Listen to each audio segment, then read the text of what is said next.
Anatoly Karpov. We're picking up right where we left off. So today we're going to be looking at a game between Karpov and Timman. It was played in 1979. Jan Timman is a famous grandmaster. His peak rating was 2680 about. His mom was taught by world champion Max Yu, so obviously he's going to be pretty good at chess. Karpov had many coaches. I think most prominent was Botvinnik, and Karpov was actually the highest rated player for over 100 months. It was like an 8.5 year span, so he's pretty good at chess. The fascinating thing about his play is he played chess like a boa constrictor. He was like, I can win now, but I can also win later and make you suffer because you'll have very little moves to play, very little fun moves. So yeah, he was pretty amazing. His rating was 2780, but you got to take into account inflation, right? It's not just an economic term. It happens in chess as the crowd gets better. That just made me think, do you guys think liberals, when they play chess and you play a good move, they're like, I want to ban you? Probably, knowing modern day liberals. But this is a chess video. So we're going to, talk about the Karpovian school of chess. This was a 95 accuracy game. Starts out with e4 and d4, taking full control of the center. Okay, we get a mainline Perk or Pirtz. How do you pronounce it, actually? I've heard both, Perk and Pirtz. So he goes for the fianchetto variation. This is all very mainline stuff. Castles and knight a6. So what is the point of knight a6? It's actually not a bad move. But usually you do see c6 first, right? Kind of like a check Perk or Pirtz, but you guys decide. The point of knight a6 is when black plays c6, they'll be able to go knight c7 and route their knight towards the center of the board. Or play for c6 b5 and have extra defense on b5. We get rook e1 centralizing, and now pawn h3. So I would say this is the first positional motif of the game, right? Is h3 good? Is h3 bad? It depends. What is the point of h3 though? Let's talk about it. So against this fianchetto structure, typically white likes going bishop e3, queen d2, and trying to trade off dark squared bishops. Right, if you trade off the fianchetto dark squared bishop, you're pretty happy because then there's some dark squared holes near black's king. So the point of h3 is, look, if you go bishop e3, then you would probably get knight g4. And if you go h3 now, you get takes, that's bad doubled pawns. And even if you move it, now they can play like f5 and gain space in the center. And yeah, f5 helps their position. Of course, there's better. I'm just trying to show the motif because you could win this pawn. So he plays h3. That takes away knight g4 or bishop takes g4 as well. Not bishop takes g4, bishop g4. We get rook e8 and bishop g5. So he chooses to pin the knight, right? We don't like pins. No matter what level you are, you don't like pins. So it induces black to play h6. But you see, white is not sad that black played h6 because now there's a feasible or a tangible target here on h6. So he's like, okay, I'm not going to get the bishop trade, but I have a tangible target. I'm going to gain a tempo as well because I'm going to go queen d2, and now your king has to go to h7. So white's gaining in development, right? All of his pieces are coordinated. Can't really say the same for black. But, it's still a game. Bishop to d7, pawn g4. Okay, I was fascinated by this. Karpov said, I spent a long time thinking here whether I should play f4 and g4. And he decided that g4 was correct. He said, a move like f4 should only be played when you're certain it's going to do good for your position. So basically he's like, I'm going to play g4 because I know I want to play g4 later, but this allows me to play knight g3, defend d4, and build the position further. Right? f4 is not a bad move at all.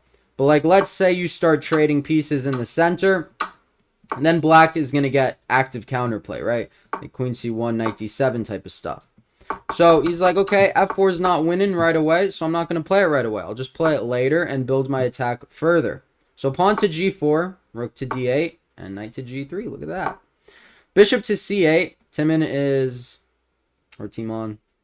trying to open up the d file, trying to make his rooks as active as possible because there's probably going to be an explosion in the center soon. Finally, we get pawn to f4. Now pawn to b5, right? They say when your opponent strikes on one end of the board, strike on the other. It's a good positional principle. So obviously black wants to play b4. So what do we play? a3. And you see, this is good positional chess because now when black plays his plan, it just works in your favor. Discovered attack on the knight. Boom.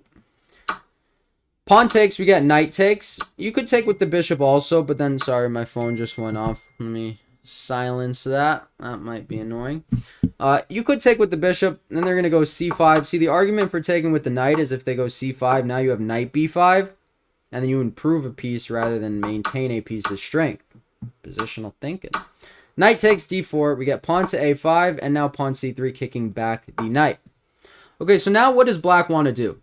All right, that's what positional chess is. Black wants to play knight c5. So how do you stop knight c5? Most people would say pawn to b4, and that is not a bad move. But look at this, queen c2. It like allows your opponents to still play into it. You see, now knight c5 would be egregious because you're going to pick up the c6 pawn. And then with it, you're going to win the game because that'll be an isolated pawn. You'll have a pass pawn. You'll have a good pawn mass. I can speak sometimes. And yeah, things would be good.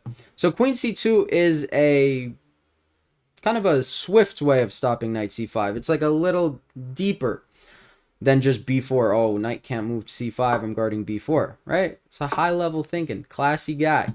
Knight to f3. Rerouting the knight, opening up the rook, because that is a weak pawn. We got rook e7. I mean, we got rook e7. There's not much to say about that move. Bishop to f2, look at this. Just beautiful. Opening up both files, and he's like, okay.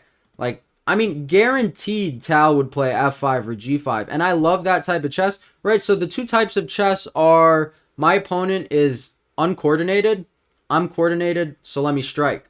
The other part of chess is, my opponent can't do anything, so I'm just going to make my pieces as perfect as possible before striking. Two very different ways of thinking. Both can get the job done. You should have both, right? Because there's a time and a place for everything. Bishop to e8. See, he's just shuffling. He doesn't really know what he's doing. I mean, he knows what he's doing, but clearly not in this position. Queen to d3, attacking the knight. Now we got queen to b7. So queen b7 weakens the pawn on a5. So Karpov's like, okay, I see a weakness. I'm going to attack a weakness. Black cannot take this pawn on b2 for many reasons. That is a knight, but that is a trapped queen. I'd go for a trapped queen. So black drops the pawn. We get Alekine's gun on the 7th rank, blocked by the knight. Can't be good. And now pawn to b4, since you remove the a pawn. Knight to e6. Okay, what do you play now? Well, black wants you to play f5, because if you play f5, then knight f4, and things can get dicey. As you can see, white is still winning. But bishop to e3, and he is winning by more, because you're guarding f4, right? You get boop, boop, boop, back, forth, but there's an idea all the time, every time he moves that bishop back and forth. Okay, pawn c5, now we strike with pawn to f5. The knight cannot jump forward, so it must jump back. Now we create a passed pawn to b5, right? Just small improvements.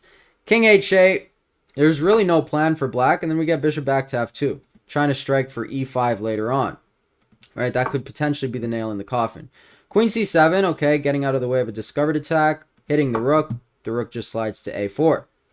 Queen b8, pawn c4. See, he's in no rush. He's like, I'm just going to clamp down, because look how unpleasant black's position is. It's like, dang, it's my turn again. Like, I need to find a move in this position. That sucks. Like, it's nicer to have to respond to something happening. If there's nothing to respond to, I mean, what do? I think that's a decent way of putting it. Okay, rook a7. This trade actually does help white because it acts as a deflection, right? And he couldn't take with the queen because then d6 would fall. So deflection in both manners. Now we get pawn to e5. Should you take with the rook? Should you take with the knight? I think you should take with the knight, because if you do take with the rook, okay, there's a discovery that can't really be used, but there is a check. So take with the knight. Okay, we get rook on the 2nd, but it's not scary at all. Bishop takes c5, and here, Karpov won by resignation. Pretty fair, right? I mean, and even here, I feel like most people would take on g6, which obviously is still a good move. But why not just take a pawn? You get 2 passed pawns. You're a grandmaster. You're going to win the game. And then you'll take on g6 later. And yeah, black just really can't move. So he put himself out of his misery and resigned. The Karpovian school of chess is an interesting one. Hope you guys enjoyed. My brother actually just visited me for a week in Serbia. So, I mean, there's so much stuff to do. So I took a little break. But we're back. He left today. And yeah, thank you guys for watching. Have a great day.